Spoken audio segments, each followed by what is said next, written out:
मैं दुनिया को मनाने में लगा हूं, मेरा घर मुझसे रूठा जा रहा है। और सीज फायर क्यों किया जब हमारी फौज पीओके को भी ले लेती और पाकिस्तान के भी।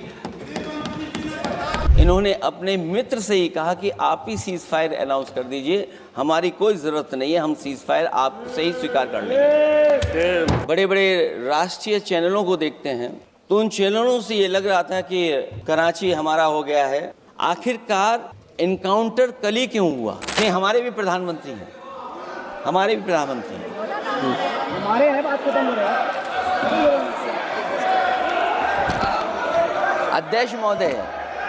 अध्यक्ष महोदय अभी बोलूँगा मैं, माननीय, मैं बताऊँगा, मैं उस पर ही बोलूँगा। माननीय सभापति, मैं धन्यवाद देता हूँ आपको कि आपने मुझे बहुत महत्वपूर्ण विषय पे बोलने का मुझे मौका दिया। अभी मैं तमिलनाडु की डीएमके की माननीय सदस्य कानीमोझी जी को मैं सुन रहा था और उन्होंने, मैं उनको धन्यवाद देता हूं कि कई महत्वपूर्ण बातें उन्होंने रखी और अभी भी उनको अपनी अच्छी बातों के लिए बधाई मिल रही है। हमें खुशी है इस बात की कि विपक्ष में जो लोग हैं उनको बधाई मिल रही है, लेकिन सत्ता पक्ष के लोग जब बोल के जा रहे हैं तो उनके सदस्य भी उन्हें बधाई नहीं दे रहा कोई। अध्यक्ष महोदय, मैं धन्यवाद देता हूं आपका भी, और क्योंकि मैं उनकी बात सुन रहा था, उनकी बात सुनने से मुझे कुछ याद आया। मैं ये कहना चाहता हूं 2 लाइनों में कि मैं दुनिया को मनाने में लगा हूं। अध्यक्ष महोदय,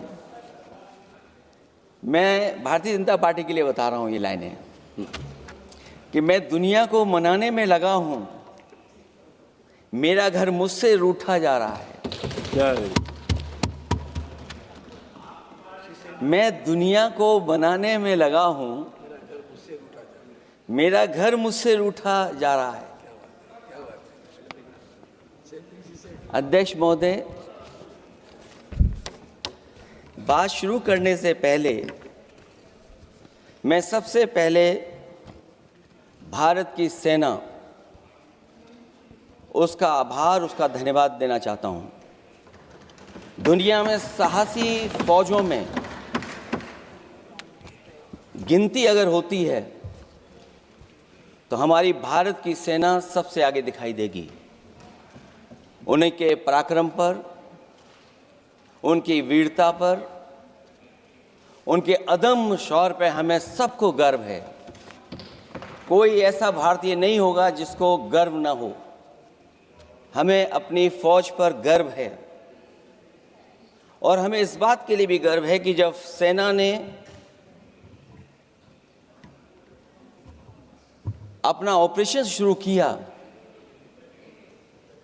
तो पाकिस्तान के जितने भी टेररिस्ट कैंप थे उन पर अटैक किया गया।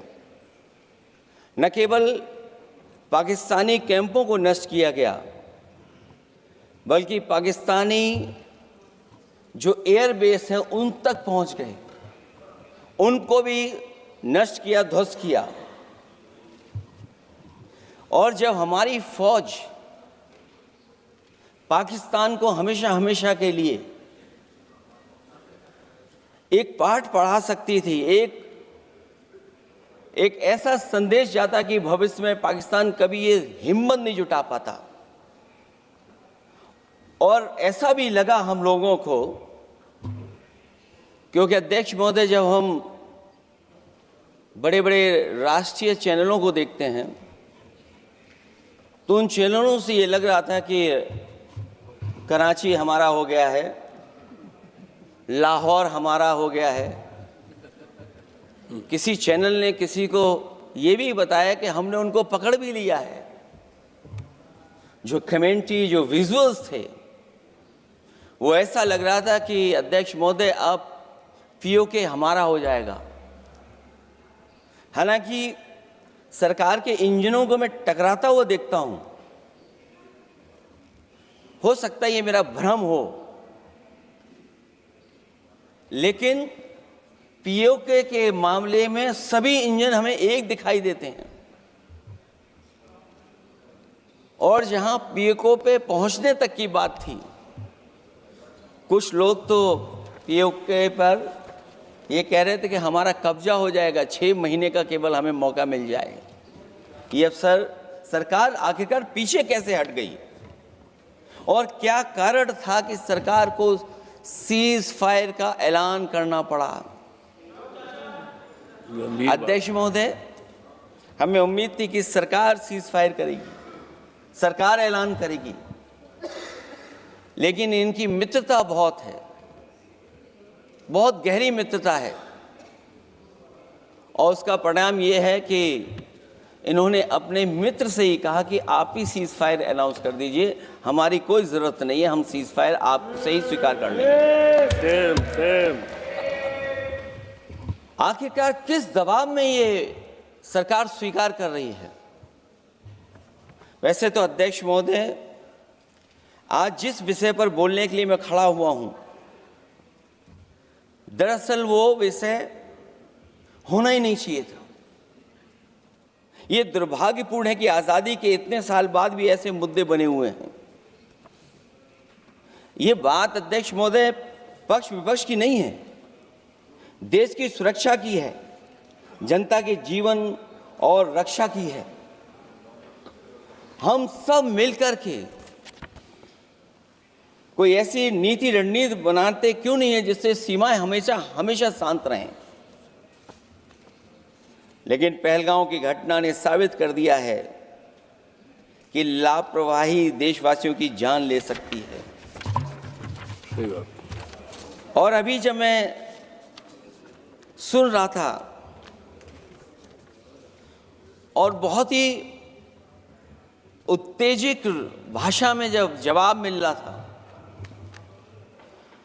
उत्तेजित भाषा इसीलिए बोल रहे हैं कि जनता सम्मोहित हो जाए, जनता स्वीकार करने लगे, लेकिन सच्चाई ये नहीं है। आप कितना भी उत्तेजित बोलें, देश की जनता समझ रही है। ये सही है कि जनता के इमोशंस का लाभ आप उठा रहे हैं शासन करने के लिए। जनता का इमोशन का लाभ उठाती है सरकार। मुझे याद है कि जिस दिन पहलगाम हमला हुआ,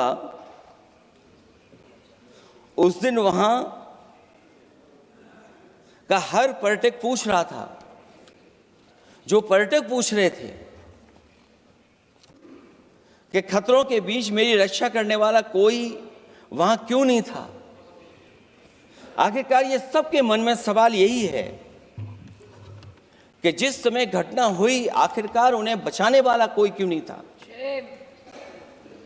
और जो सरकार ये दावा करती है, 370 के बाद ये कहा सरकार ने कि भविष्य में कोई आतंकवादी घटना नहीं होगी, वहां टूरिज्म बढ़ेगा। जितने लोग वहां गए वो सरकार के भरोसे पे गए थे, वो सरकार के आश्वासन पे गए थे, और आखिरकार सिक्योरिटी लैब्स की जिम्मेदारी कौन लेगा? अध्यक्ष महोदय, सबसे बड़ा सवाल यही है कि सिक्योरिटी लैब्स का रिस्पॉन्सिबल कौन होगा, वो जिम्मेदारी कौन लेगा? और ये जो पहलगांव की घटना हमारे इंटेलिजेंस फेलियर की वजह से है, उन्हें मैदान को खुला छोड़ दिया। वो सरकार जानती होगी कि कितना समय लगा होगा फोर्सेस को आने में। आखिरकार वो जिम्मेदारी किसकी है? और फिर सरकार को ये जरूर बताना चाहिए कि सरकार क्या क्या कदम उठा रही है कि भविष्य में ऐसी घटना ना हो, क्योंकि पहलगांव से पहले पुलवामा भी हुई, और पुलवामा में भी यही बात रखी गई थी कि इंटेलिजेंस फेलियर है। उस समय भी किसकी जिम्मेदारी थी इंटेलिजेंस फेलियर की, किसी को नहीं पता। और अगर इंटेलिजेंस फेलियर पहले था तो पहलगांव में भी वही इंटेलिजेंस फेलियर हम लोगों को और पूरी देश की जनता जानती है आखिरकार जिम्मेदारी किसकी बनती है। जो लोग बड़ी बड़ी बातें कर करके चले गए, कम से कम देश के सामने एक सबसे महत्वपूर्ण सवाल, उसका जवाब सरकार की तरफ से आना चाहिए, क्योंकि हमारी सीमा पर जो सुरक्षा है, जो रक्षा करने वाले हमारे सेना के लोग हैं, वो हमारी सीमाएं सुरक्षित रखते हैं। लेकिन हमारे भारत का क्षेत्रफल क्या है, और सरकार को कम से कम ये जानकारी देनी चाहिए सदन को, देश की जनता को, कि जिस समय सरकार में ये भारतीय जनता पार्टी आई है और आज जब हम सदन में चर्चा कर रहे हैं तो हमारे भारत का क्षेत्रफल क्या है। कम से कम क्षेत्रफल पता होना चाहिए, क्योंकि जब हम सवाल पूछते हैं, और जो सवाल पर्यटक पूछ रहे थे कि कुछ ऐसे लोगों को सरकार की ओर से चारों तरफ से चाक चौबंद सुरक्षा घेरा क्यों दिया जाता है, वो जो बाद में ठग साबित होते हैं, जो हमारी रक्षा क्यों नहीं की गई।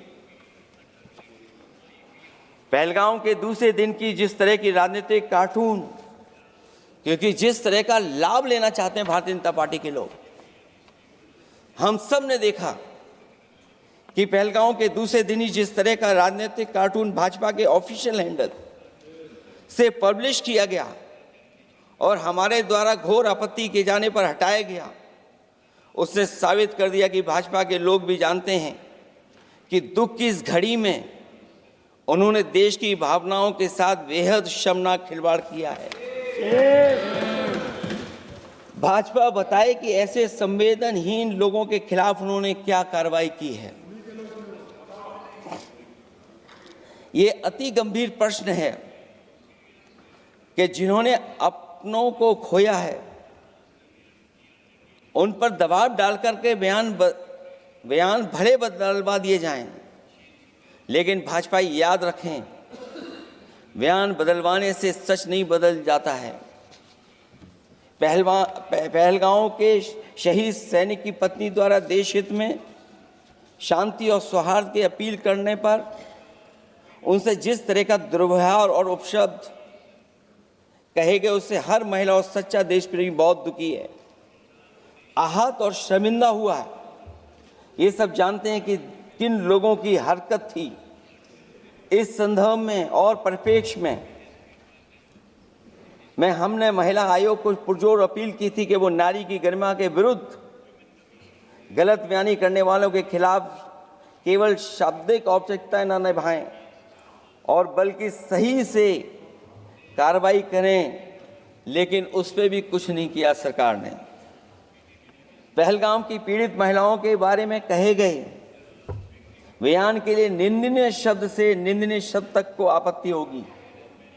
नारी वंदन की जगह नारी का अपमान, निंदा और हर संभव शोषण उत्पीड़न करना ही भाजपा का असली चेहरा है, जो बेहद शर्मनाक है। पहलगांव में हुए आतंकवादी हमले के जवाब में एलजी साहब ने कहा कि वो इंटेलिजेंस फेलियर है, लेकिन यह नहीं बताया कि फेलियर क्यों हुआ है। अध्यक्ष महोदय, मैं उम्मीद करता हूं कि सरकार का ये जवाब जरूर आए कि फेलियर क्यों हुआ है।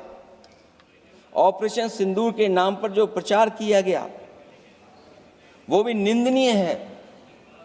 सच तो यह है कि ऑपरेशन सिंदूर का होना ही सरकार की विफलता का प्रतीक है। इससे बड़ी विफलता सरकार की कोई नहीं हो सकती कि अध्यक्ष महोदय हम और आप सब मिलकर के बैठ करके सिंदूर ऑपरेशन पर बहस करें, चर्चा करें। ऑपरेशन सिंदूर के दौरान विदेशी लोगों ने दावा किया कि उन्होंने उसे रुकवाया है। ये बात कई बार माननीय सदस्यों की तरफ से आई है कि आखिरकार किसने रुकवाया, हमसे हमारी संप्रभुता खंडित हुई है। संप्रभुता ही स्वतंत्रता की सुनिश्चित करती है। इधर आज़ादी के अमृतकाल का ढिंढोरा पीटा जा रहा है, उधर हमारी इंटीग्रिटी को चुनौती दी जा रही है। देश की विदेश नीति पूरी तरह फेल है। ऑपरेशन सिंदूर और पहलगांव की घटना पर दुनिया के किसी भी देश ने हमारा साथ नहीं दिया। ये हमारी विदेश नीति का संकट काल है। हमारे पड़ोसी देश या तो अतिक्रमण कर रहे हैं या हमारे साथ नहीं खड़े हैं। और अध्यक्ष महोदय, जो हमारे मंत्री जी हैं, जिनका क्षेत्र बिल्कुल सीमा पर है, उनसे बेहतर कोई नहीं जानता होगा कि आखिरकार पड़ोसी देश कितना हमारी सीमाओं पर अतिक्रमण कर रहा है। गंभीर नहीं है। समाजवादियों ने हमेशा देश की सरकारों को चिताया है कि असली चुनौती और प्रतिद्वंद्विता किस देश से है, कौन पूर्वोत्तर की सीमाओं में इंक्रोचमेंट कर रहा है। सरकार को ऐसे मामलों में साहस और समझदारी से काम लेना होगा। सीमाओं से समझौता नहीं करना चाहिए। आज सरहदों के साथ देश के कारोबार को भी चुनौती मिल रही है। सरकार को आगे बढ़कर के उसका समाधान करना है, 2 कदम पीछे करने नहीं है। अध्यक्ष महोदय, जो हम लोगों को सुनने में मिलता है, ये सरकार जवाब दे कि आखिरकार जो पाकिस्तान है उसके पीछे कौन सा देश खड़ा है। आखिरकार हमें चीन से उतना ही खतरा है जितना हमारे देश में आतंकवाद से खतरा है। सरकार की जो नीतियां हैं, सरकार के जो फैसले हैं, वो कहीं ना कहीं ऐसे हैं जो हमारा सीमाओं का अतिक्रमण कर रहा है, उसी की व्यापारिक गतिविधियों में मदद करने का काम करते हैं।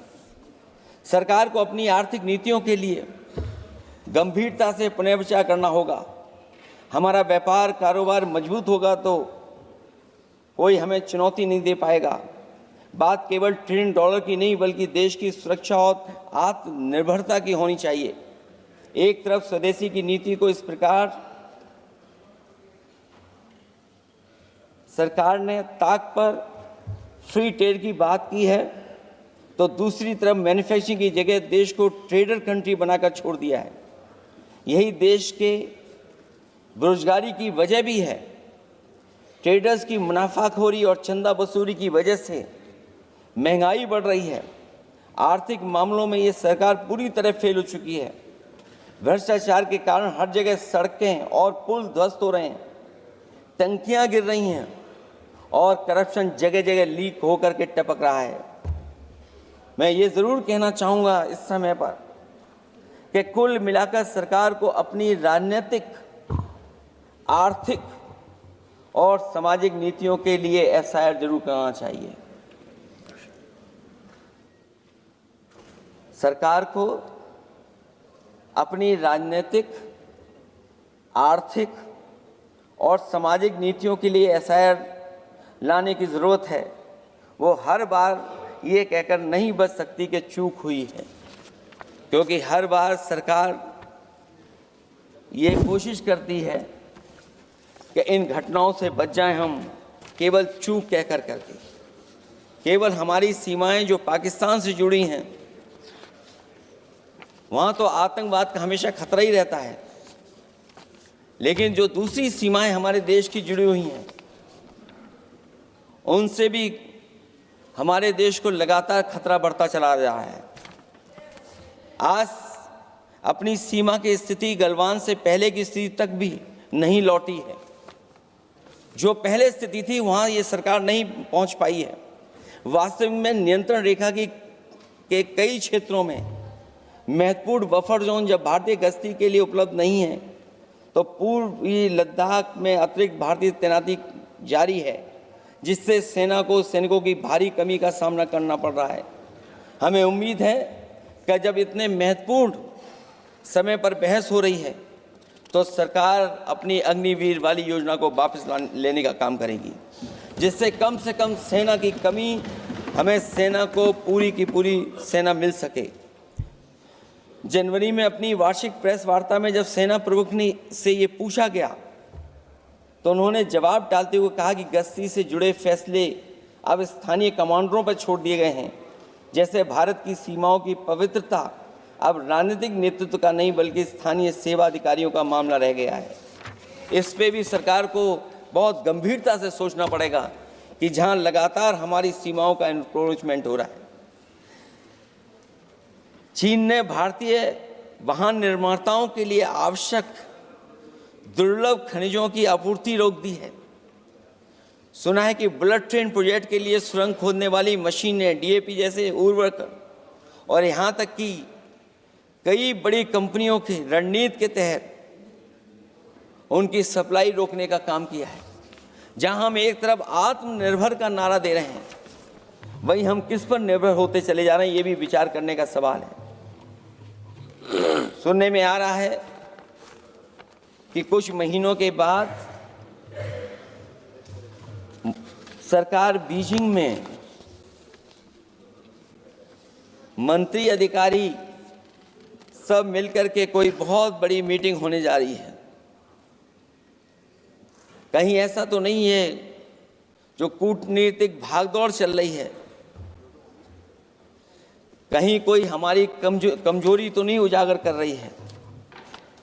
इसलिए जहां हमें पाकिस्तान से खतरा है, उसकी सीमाओं से हमारा आतंकवाद आ रहा है, वहीं जो उसके पीछे खड़ा हुआ देश चीन, उससे भी हमें सावधान रहना पड़ेगा। और अध्यक्ष महोदय, हम सब समाजवादियों ने कई मौकों पर ये बात रखी और कही कि हमारा खतरा पाकिस्तान से नहीं है, हमारा खतरा है चीन से। न केवल वो हमारी ज़मीन छीन रहा है समय समय पर, बल्कि हमारे बाजार को भी छीनने का काम कर रहा है। इस सरकार को कहीं न कहीं आतंकवाद को और पाकिस्तान को लगाम लगाने के लिए 10 या 15 साल का ऐसा फैसला लेना चाहिए जिससे कि वहाँ से हमारा कारोबार कम होता चला जाए। और अगर हमारा देश महोदय कारोबार कम नहीं होगा तो हम अपने देश को आत्मनिर्भर भी नहीं बना पाएंगे। ये जो आत्मनिर्भर का नारा है, कहीं ऐसा तो नहीं है नारा कुछ व्यापारियों को लाभ पहुंचाने के लिए हो रहा हो? क्या व्यापार और राजनीति का संबंध ऐसा हो सकता है कि दोनों एक दूसरे का लाभ उठाएं? और याद रखें कि अगर हमें पाकिस्तान से खतरा है तो चीन राक्षस है, वो हमारी ज़मीन और हमारी बाजार दोनों छीन लेगा। मैं अंत में अपनी बात ख़त्म करने से पहले मैं कुछ सुझाव देना चाहता हूं। और मुझे याद है जब पिछली बार चीन से सवाल खड़ा हुआ था, ये सरकार पता नहीं कैसा फैसला लेती है। और मैं अभी विदेश मंत्री जी को जब सुन रहा था तो विदेश मंत्री जी ये कह रहे थे कि जो इंफ्रास्ट्रक्चर बन रहा है वो हमारा बहुत अच्छा इंफ्रास्ट्रक्चर बन रहा है। हम पुल अच्छे बना रहे हैं, हम सड़कें अच्छी बना रहे हैं, हम ब्रिजेस अच्छे बना रहे हैं। क्या ये सच्चाई है कि जिस तरह का चीन अपने सीमा पर इंफ्रास्ट्रक्चर बना रहा है, क्या उससे बेहतर इंफ्रास्ट्रक्चर हमारा बन रहा है? इसका जवाब जरूर सरकार दे। वहीं जहां हमारे डिफेंस को स्ट्रेंथन जितना हम करेंगे उतनी हमारी नेशनल सिक्योरिटी स्ट्रेंथन होगी। ये जो बजट लगातार कम होता चला जा रहा है, इस बजट को बढ़ाना चाहिए और कम से कम जीडीपी का 3% बजट डिफेंस का होना चाहिए। और जो बजट डिफेंस का हो वो नॉन लैप्सेबल हो, मॉडर्नाइजेशन के लिए फंड हो जिससे कि लैप्स ना करे और हमारी रिसर्च एंड डेवलपमेंट लगातार चलता रहे। जो हमें कई बार आश्वासन मिलता है कि टेक्नोलॉजी ट्रांसफ़र भी हो जाएगा, आखिरकार टेक्नोलॉजी ट्रांसफ़र के लिए हमें वर्षों क्यों इंतज़ार करना पड़ता है? आखिरकार इसका जिम्मेदार जिम्मेदारी कौन लेगा? जो डिफेंस प्रोक्योरमेंट है हमारा, वो डिफेंस प्रोक्योरमेंट आखिरकार क्यों नहीं होता है? जहां सरकार समय समय पर डिफेंस एक्सपो के नाम पर न केवल भारत बल्कि दुनिया से ये कहती है कि हमारे यहाँ इन्वेस्टमेंट करें। आखिरकार डिफेंस एक्सपो के इन्वेस्टमेंट के कार्यक्रम के बाद कितना डिफेंस सेक्टर में इन्वेस्टमेंट आया है? और साथ ही साथ जब आत्मनिर्भर की बात हो तो हमारे देश की अपनी रक्षा करने के लिए हमारे अपने लोग क्यों नहीं तैयार हो रहे हैं? यह सरकार इतना क्यों नहीं जोखिम उठा रही कि हम खुद तैयार हों उन चीज़ों को बनाने के लिए? इसलिए मैं एक बार फिर ये कहता हूं कि जहां पर सेना ने बहुत बहादुरी के साथ अपने पराक्रम के साथ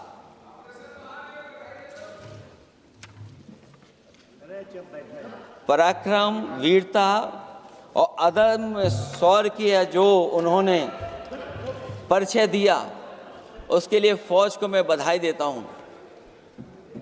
लेकिन अभी जब मैं सुन रहा था, ये जो अभी आतंकवादी मारे गए हैं, आतंकवादी मारे जाते हैं, हम सब पक्ष में हैं, लेकिन हर जगह राजनीतिक लाभ आखिरकार कौन उठा रहा है? क्योंकि मैं अपनी बात खत्म कर रहा था, अध्यक्ष महोदय ये पूछ रहे हैं कि आज महादेव ऑपरेशन पे मैं धन्यवाद क्यों नहीं दे रहा हूं। अध्यक्ष महोदय, जिस समय समर्थन की बात आई, पूरे देश के जितने भी राजनीतिक दल हैं वो आपके साथ थे। आखिरकार इनकाउंटर कल ही क्यों हुआ?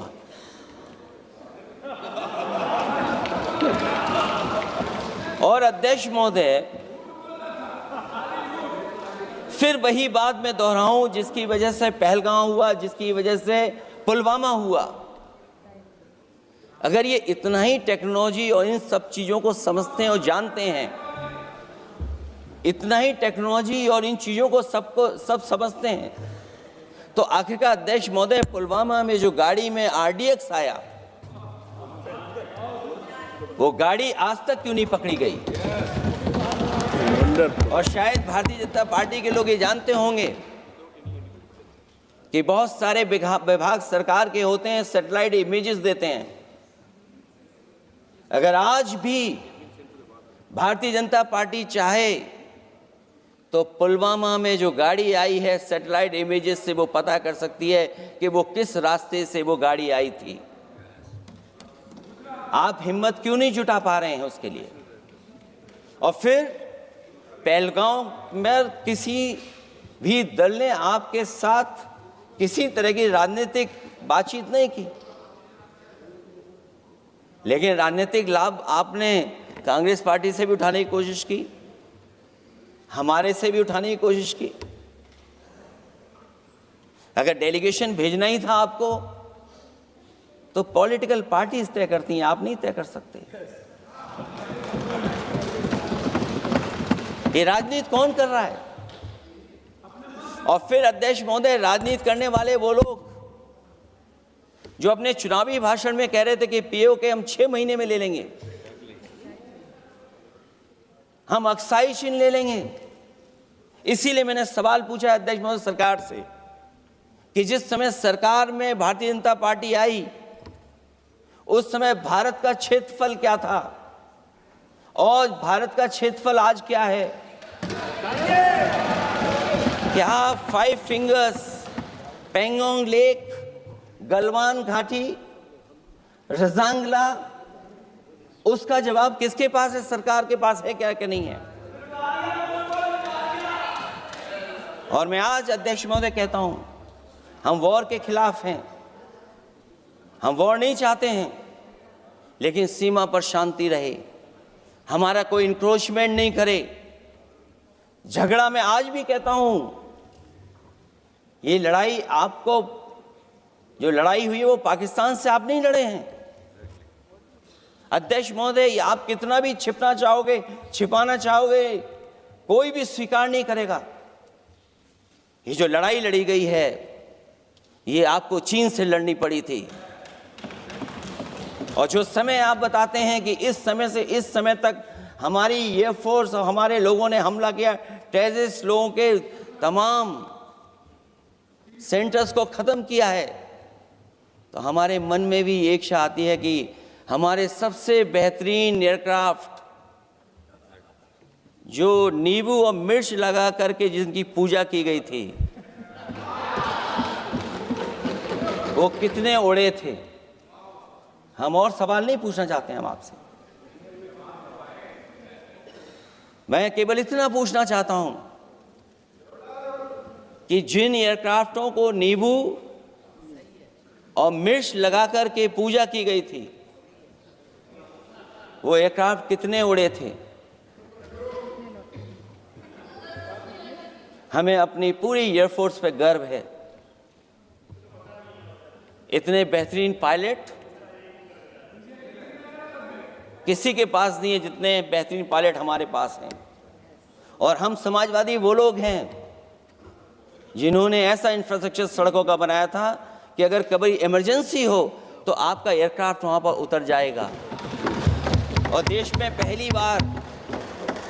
में पहली बार सुकोई, मिराज और हरकुलस अगर किसी ने सड़क पर उतारे थे तो वो समाजवादी पार्टी और हम लोगों ने सड़क पर उतारने का काम किया था। सही बात। और दूसरा, देश महोदय, मैं और जानकारी देना चाहता हूं, आपके देश के प्रधानमंत्री जी जिस हमारे देश के नहीं, हमारे भी प्रधानमंत्री हैं, हमारे हैं बात खत्म हो रहा है। अध्यक्ष महोदय, मैं फिर बोलता हूं अध्यक्ष महोदय, मैं तो आपको बहुत अच्छा मान रहा था कि आप ही मुझे बुलवा के गए थे। मैं फिर बोलता हूं, देखिए प्रधानमंत्री जी की लाइनें हैं ये वाली, मैं दुनिया को मनाने में लगा हूं, मेरा घर मुझसे रूठा जा रहा है। आखिरकार कौन रूठा हुआ है इस देश में? जो हमने देखा इतने दिनों में, प्रधानमंत्री जी डिफेंस मिनिस्टर का भी रोल प्ले कर रहे थे। इसलिए जिस सड़क पर हमारे देश के प्रधानमंत्री जी हरकुलस विमान से उतरे थे, वो हाईवे किसी ने डिजाइन किया था? तो समाजवादी लोगों ने डिजाइन किया था। यूपी में तो डिजाइन हो गया एक और, लेकिन देश में क्यों नहीं ऐसी सड़कें बन रही जहां पर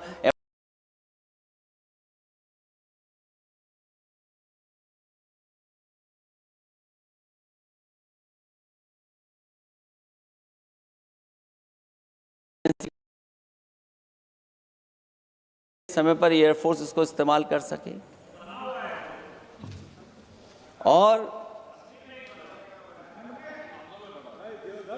और बनाइए, मैं तो कहूंगा कि और बनाइए, मैं तो कह रहा हूं। और जिस तरीके से हमारी सेना ने जो मुकाबला किया है, सीज फायर के बाद भी ड्रोन आ रहे थे, ये भी सरकार को स्वीकार करना पड़ेगा। आखिरकार सवाल ये है हमारा कि सीज फायर किसके दबाव में किया है, और सीज फायर क्यों किया जब हमारी फौज पीओके को भी ले लेती और पाकिस्तान के भी।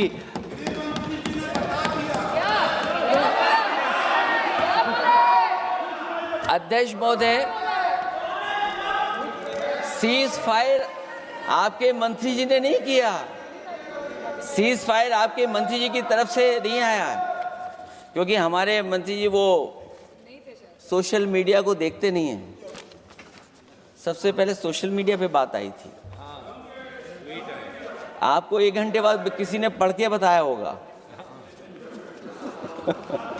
इसलिए अध्यक्ष महोदय, मैं केवल इतना कहना चाहता हूं अपनी बात खत्म करते हुए, आखिरकार इंटेलिजेंस फेलियर की जिम्मेदारी किसकी है?